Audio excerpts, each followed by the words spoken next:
पाठ थेसलुनीकियों के नाम संत पौलुस का पहला पत्र, अध्याय 4, पद संख्या 9 से 11 तक।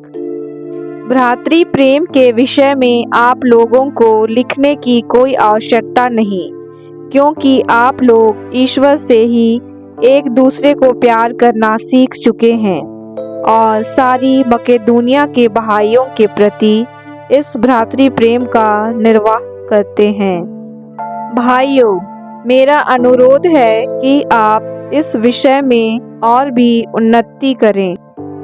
आप इस बात पर गर्व करें कि आप शांति में जीवन बिताते हैं और हर एक अपने अपने काम में लगा रहता है।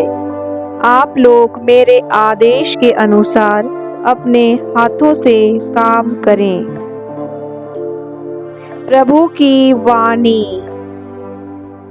भजन अनुवाक्य। प्रभु पृथ्वी का न्याय करने आ रहा है। प्रभु के आदर में नया गीत गाओ, क्योंकि उसने अपूर्व कार्य किए हैं। उसके दाहिने हाथ और उसकी पवित्र भुजा ने हमारा उद्धार किया है। समुद्र की लहरें गरज उठें, पृथ्वी और उसके निवासी जयकार करें। नदियां तालियां बजाएं और पर्वत आनंदित हो उठें, क्योंकि प्रभु पृथ्वी का न्याय करने आ रहा है। वह न्यायपूर्वक संसार का शासन करेगा। वह निष्पक्ष होकर लोगों का न्याय करेगा। जय घोष। हालेलुया। प्रभु कहते हैं, मैं तुम लोगों को एक नई आज्ञा देता हूँ, तुम एक दूसरे को प्यार करो। हालेलुया। सुसमाचार। संत मत्ती के अनुसार आज का पवित्र सुसमाचार, अध्याय 25, पद संख्या 14 से 30 तक। यीशु ने अपने शिष्यों को यह दृष्टांत सुनाया। स्वर्ग का राज्य उस मनुष्य के सदृश है जिसने विदेश जाते समय अपने सेवकों को बुलाया और उन्हें अपनी संपत्ति सौंप दी। उसने प्रत्येक की योग्यता का ध्यान रखकर एक सेवक को 5,000, दूसरे को 2,000 और तीसरे को 1,000 अशर्फियाँ दी। इसके बाद वह विदेश चला गया। जिसे 5,000 अशर्फियाँ मिली थी, वह तुरंत उनके साथ लेन देन करने लगा और उसने और 5,000 अशर्फियाँ कमा ली। इसी तरह जिसे 2,000 अशर्फियाँ मिली थी, उसने और 2,000 कमा ली। लेकिन जिसे 1,000 अशर्फियाँ मिली थी, वह गया और भूमि खोदकर उसने अपने स्वामी का धन छिपा दिया। बहुत समय बाद उन सेवकों का स्वामी लौटा और उनसे लेखा लेने लगा। जिसे 5,000 अशर्फियाँ मिली थी, उसने और 5,000 लाकर कहा, स्वामी, आपने मुझे 5,000 अशर्फियाँ सौंपी थी। देखिए, मैंने और 5,000 कमाई। उसके स्वामी ने उससे कहा, शाबाश, भले और ईमानदार सेवक, तुम थोड़े में ईमानदार रहे, मैं तुम्हें बहुत पर नियुक्त करूँगा। अपने स्वामी के आनंद के सहभागी बनो। इसके बाद वह आया जिसे 2,000 अशर्फियाँ मिली थीं। उसने कहा, स्वामी, आपने मुझे 2,000 अशर्फियाँ सौंपी थीं। देखिए, मैंने और 2,000 कमाई। उसके स्वामी ने उससे कहा, शाबाश, भले और ईमानदार सेवक, तुम थोड़े में ईमानदार रहे, मैं तुम्हें बहुत पर नियुक्त करूँगा। अपने स्वामी के आनंद के सहभागी बनो। अंत में वह आया जिसे 1,000 अशर्फियाँ मिली थीं। उसने कहा, स्वामी, मुझे मालूम था कि आप कठोर हैं।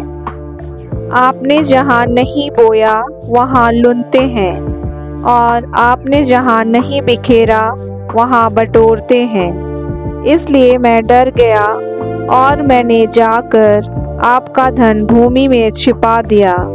देखिए, यह आपका है, इसे लौटाता हूँ। स्वामी ने उसे उत्तर दिया, दुष्ट और आलसी सेवक, तुझे मालूम था कि मैंने जहाँ नहीं बोया वहाँ लूनता हूँ और मैंने जहाँ नहीं बिखेरा वहाँ बटोरता हूँ, तो तुझे मेरा धन महाजनों के यहाँ जमा करना चाहिए था।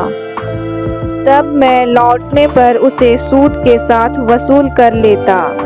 इसलिए ये 1000 अशर्फियाँ इससे ले लो और जिसके पास 10,000 हैं उसी को दे दो, क्योंकि जिसके पास कुछ है उसी को और दिया जाएगा और उसके पास बहुत हो जाएगा, लेकिन जिसके पास कुछ नहीं है उससे वह ले लिया जाएगा जो उसके पास है।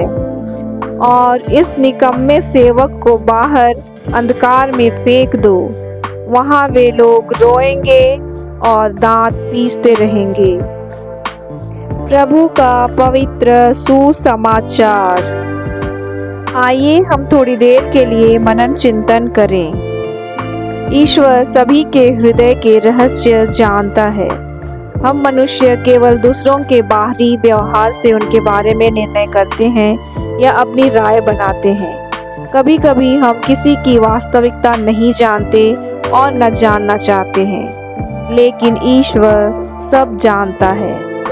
वह चाहता है कि हम इस सृष्टि की देखभाल करें, क्योंकि वह इस संसार का सृष्टिकर्ता है और उसी ने हमें अपने पर्पसेस को पूरी करने के लिए इस दुनिया में भेजा है।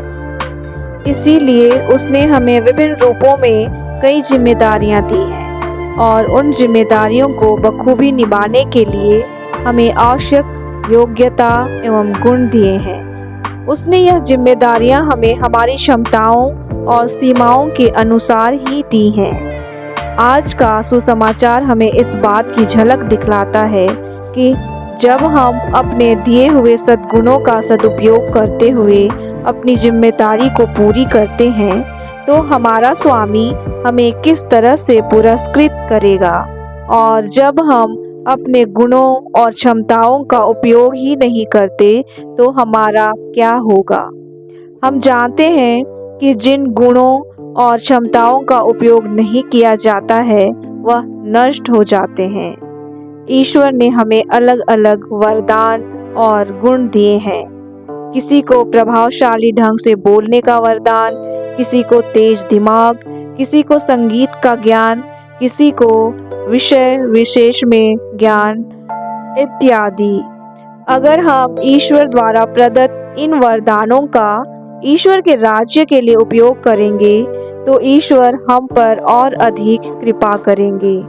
हमें यही फैसला करना है कि हमें हमारे स्वामी से पुरस्कार पाना है या फिर दंड पाना है।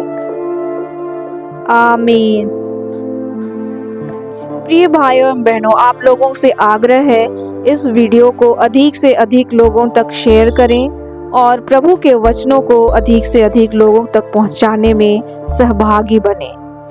अगर अभी तक मेरे चैनल को सब्सक्राइब नहीं किया है तो प्लीज़ सब्सक्राइब कर दें और जो लोग नए हैं वो लोग भी सब्सक्राइब कर दें, क्योंकि आपके सब्सक्राइब करने से मुझे काफ़ी मोटिवेशन मिलता है और मैं डेली आप लोगों के लिए ऐसी वीडियो बनाती रहूं, प्रभु का वचन लाती रहूं, ताकि हम सभी मिलकर प्रभु के राज्य को विस्तार रूप से फैला सकें, उनके वचनों को लोगों तक पहुंचा सकें और आप लोगों को प्रतिदिन का आत्मिक भोजन डेली मिलता रहे।